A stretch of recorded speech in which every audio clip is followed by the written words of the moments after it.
right, guys, welcome back to another video. Lots to talk about to start off this week, and we're going to start off here with some more news about the next Xbox console or next Xbox consoles that are probably end up being multiple versions of this console, whether that is 2 versions or more than 2. I think we will have something similar to what we had this current generation with the Series X and the Series S, just kind of a different take on it. And we will jump into that plus many other things. But if it is your first time here, or if you've been watching for a while, please make sure to hit that subscribe button. Also check out my Spotify, link is in the description. So a lot of discussion about the next Xbox and what they're going to be doing, whether that is a handheld and then a more powerful console design. And then there's this, which is something that's kind of been going around for a while. And that is Xbox opening up their brand and opening up the Xbox UI for other manufacturers to come in and, I guess, make certified Xbox consoles. Kind of basically more affordable gaming PCs, you could look at it, but with Xbox implemented in the design.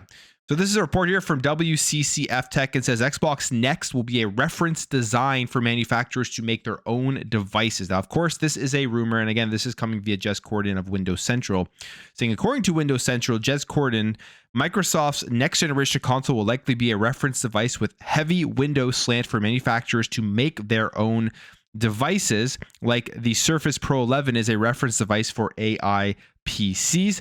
And this would be a huge departure from the previous Xbox consoles, as it would essentially make it a PC that could potentially run Steam games as well. And thus even the former PlayStation exclusives available on Valve's digital store like Ghost of Tsushima, Director's Cut, and God of War. Now, this would be huge if you're somebody who wants to still pick up an Xbox box or an Xbox hardware, but also want the options to be playing everything else. It's probably kind of why we've been hearing about Steam coming onto the next Xbox, is because if they are just going to basically be taking the next Xbox or giving multiple options, maybe there will be one that is created by Xbox themselves, a very powerful console. Then they'll also create the handheld, and then they'll open up the Xbox ecosystem to other manufacturers who want to do create these Xbox devices, kind of like, I guess you could say, the Steam box. They tried that as well. But then you're also going to be able to get Steam sideloaded on that, and within Steam you also have PlayStation games. You probably will be able to get other launchers as well. So they're essentially, Xbox, from these rumors, sound like they want to give you an Xbox box that plays everything, not just the Xbox ecosystem games. And I'm sure obviously those will be available as well. I wonder how they would implement this though. However, is there going to be a custom UI on these boxes themselves where it basically is the Xbox dashboard, but you're going to be able to load a Steam app onto that, where you go in there and it's kind of a custom look to it, or maybe the big picture mode or something like along those lines? Are you going to be able to sideload other PC launcher apps as well? Or is it going to sideload just Windows and you go in there and then you play your games that way? We're not sure, but basically this rumor is making it sound like that Xbox really wants to expand out and create multiple different consoles, basically making more affordable gaming PCs rather than having to go out and custom build everything. You're going to go pick up a box, going to play your games seamlessly, and it's going to give you that price that differentiates consoles from building a PC, and it's going to give you that convenience, which is a major differentiating factor as well for why people go out and buy these devices. So this is interesting. I'm excited to see how this works out, and if this is something they do, because Sarah Bond at that business update did say that they are working on another console generation that will be the largest technical leap ever seen. So I have a feeling we're going to see a regular Xbox console that is very powerful. We're going to see an Xbox handheld that will allow you to play everything on it and your Steam games as well as your whole Xbox library. And then they're going to license out Xbox to Asus, Lenovo, and these other manufacturers out there that want to make a box that they can also sell that is certified by Xbox. And we're going to see a lot more hardware on the market if this is true, which goes completely against what everybody basically is saying, that the console's dead, their hardware is dead, they're phasing out the Xbox hardware platform. This would, I say, fly in the face of it, because it would sound like they are giving us more hardware than we even got this generation. But I would love to know your thoughts. Do you guys think this is a good idea, bad idea? And would you pick up a Xbox console, let's say, made by Asus, rather than an Xbox console made by Xbox themselves? And when it comes to the dual SKUs for Xbox, the Xbox Series S this generation, in my opinion, has been a great little console for the price and what it's actually been able to do. I know we always get some news stories and spins that it's holding back the generation and is and it's not good for games and stuff. But the reality is, at least the way I've seen it, is there have been far more success stories of the Xbox Series S than negative stories. So I think it's actually been a good thing.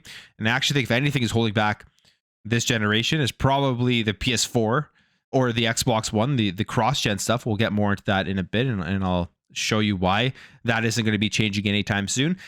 But the Xbox Series S, when it comes to, I would say, the best looking game right now on console is Hellblade 2. It's actually doing very well for the power that that thing does have inside of it. This is Digital Foundry, and they did their analysis, and here is what they say. They say you can expect a softer and less coherent image on the Series S. Expect to find more little pockets of aliasing and artifacting, like on the specular-rich rocks here. Detail overall in the image is quite blurred to the point where the game almost looks a bit out of focus on a 4K set. Neither console is ideal when it comes to image clarity, but the Series S is obviously less clear. So that's kind of, you could say, the cutbacks to Hellblade 2 when you are playing on this Series S, but generally they say the Series S seems to hold up really well in regards to the game.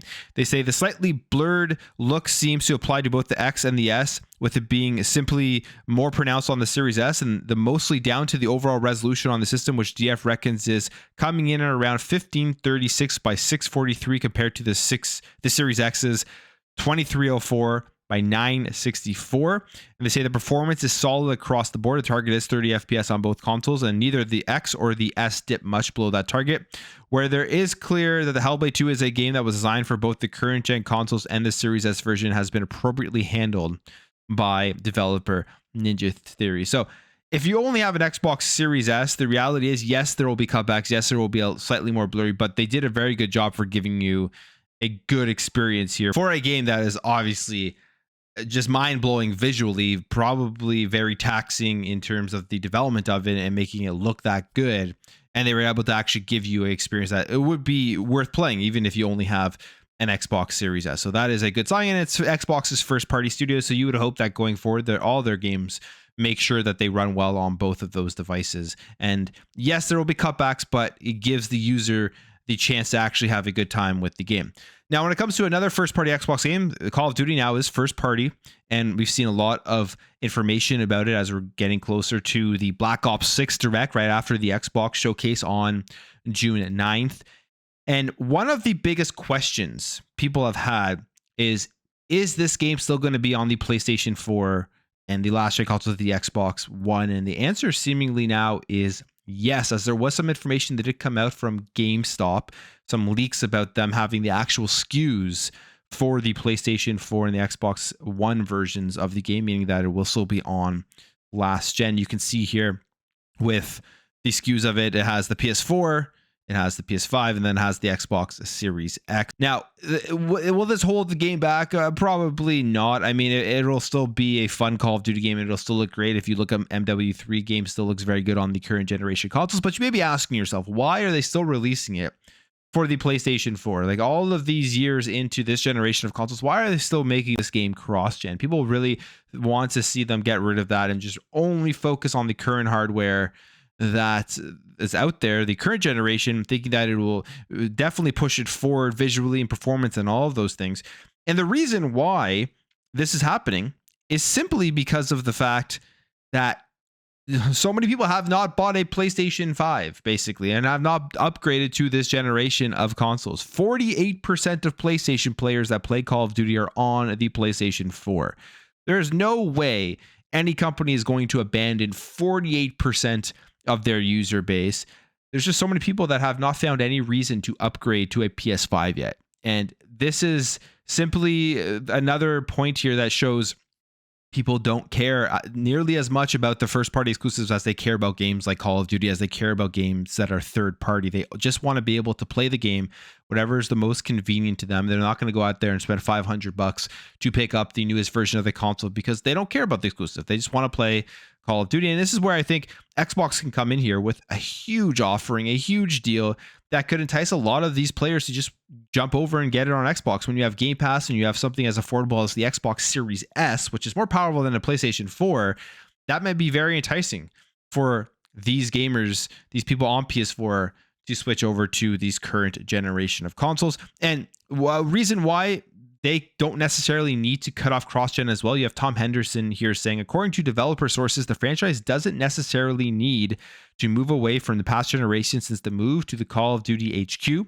As a part of Microsoft Activision deal, which will bring COD to Nintendo for 10 years, it's understood that Call of Duty will be released on the Nintendo platform starting with the Switch 2 presumably next year, as the original Switch isn't powerful enough yet. So if you have a Nintendo Switch only and you're hoping to get this Call of Duty, you're going to probably have to upgrade to the Nintendo Switch 2, because that one just literally can't handle or run these Call of Duty games, which is funny because the 2013 PS4 can, but the 2017 Nintendo Switch can't. And obviously it has a lot to do with the difference in the style of console. You have the handheld and the hybrid and stuff like that. But looks like Black Ops 6 is going to be cross-gen. Of course, we will get that official confirmation, I'm sure, at the June 9th showcase. Okay, let's talk about Insomniac and the PlayStation games, the PlayStation showcases, and their roadmap for upcoming games. One of the games that is most anticipated is Wolverine. And we know we got that huge leak for the game with the Insomniac leak. But Insomniac seems unfazed by the PlayStation 5 leaks, and they have no plans right now to reveal anything about the game. Obviously, they're still working on it. The game is going to be vastly different from the leaks, far more polished, of course, because that was like very early on development that we did see. But they say here that, or they respond to somebody on X asking for Wolverine news, please. And Insomniac says, we'll share news when the time is right. And the right time isn't now. So there's really nothing for them that they want to show off, and they don't really care about talking about it. They know people have seen the game. I think that's the right move. I think this is actually the good move for them, because this game is going to sell very well regardless. It's a huge IP in Wolverine. People love Insomniac games, and they should make sure that it is as polished as possible when they do give that first trailer for it. Don't rush it out because there was a leak. I don't think the leak is really going to take away from how well this game does at succeeding. To me, the bigger question is here, is PlayStation having a showcase this year? What games are we going to see from their first parties? We're not going to be seeing Wolverine, so what other stuff do they have? And it looks like one of those games that we may be seeing is a new Astro Bot game. This may be the big PlayStation 5 game that we get to see here in 2024. If you remember, Astro Bot was a game that was packed in with the PS5. Very nice tech demo for the DualSense and everything. I actually thought it was pretty fun. I was kind of hoping they would make a bigger version of this game, and it looks like that may be the case. This is according to the prolific game leaker Bill Kuhn, who writes on Dead Labs, that they've heard the title could be simply called Astro Bot and will be announced within the next 15 days, which would mean we're most likely getting a PlayStation showcase in the next 15 days. Here's what it says. Among other information we have obtained, it seems that part of the game will be playable in an environment located in the heart of a desert, and one of the new characters in this game would be a fennec fox in the form of a robot, sharing some similarities with Astro. And according to Bill Kuhn, it will be released on the PlayStation 5 as opposed to the PlayStation VR, like the previous full entry. And again, this is another sign that they've kind of given up on PSVR 2. They're bringing it to PC, and they're just going to let it live as a headset that you can play games from other platforms on. Again, unless we have a showcase and they surprise everybody by announcing a bunch of first-party PSVR 2 games. So if you're a fan of 3D platformers, if you're a fan of Astro Bot, this is an exciting thing for you. I mean, this will be an announcement from PlayStation. I like Astro Bot. I like 3D platformers, but I think for a lot of people, they're going to be still relatively disappointed if this is their big reveal here for 2024, knowing that you're going to have to wait until next year before you get probably a much larger slate of announcements from PlayStation from their first parties. So it'll be 2 years in a row here. The PlayStation really hasn't done too much in terms of a roadmap and games that were announced to look forward to coming out relatively soon. Now, Neil Druckmann, as we know, had some interesting comments that people were debating last week, and this is a weird one. Apparently, Sony themselves completely misquoted him, and he actually had to come out and clarify what he was saying. So if you remember, he talked about AI, talked about redefining the single-player mainstream experience from Sony, but he did take to social media, and he claims that he never made such comments and published what he claimed to be his unredacted words in full, suggesting that Sony's version was heavily edited to the point where context was lost. And This is what he says. The post suggests that Sony removed a line in which the game designer stated that he doesn't believe games need to be movies or need to be TV shows. And honestly, hearing that is good to hear, because I totally agree with that. I think there is a place for those smaller, very cinematic experiences. I mean, Hellblade 2 fits into that category. A lot of Sony games fit into that category, but if we're getting only those types of games from PlayStation specifically, that to me is a big turnoff from a first party perspective, which is why when I think about PlayStation games, my favorite studio by far that they have is Insomniac Games.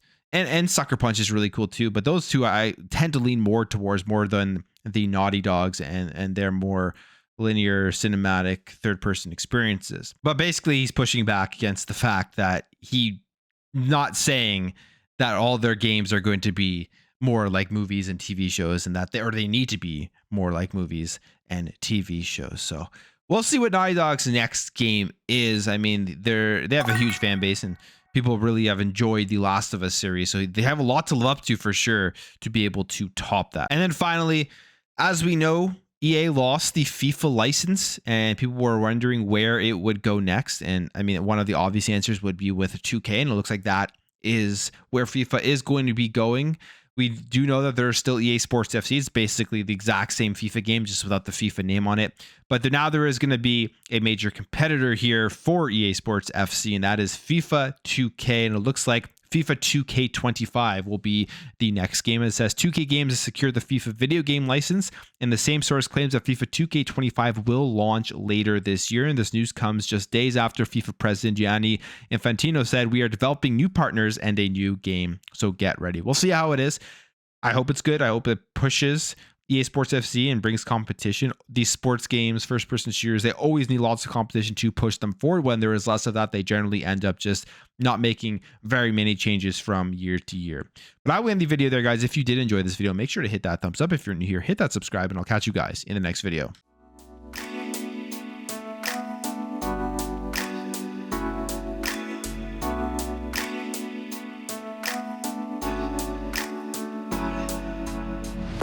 Bye.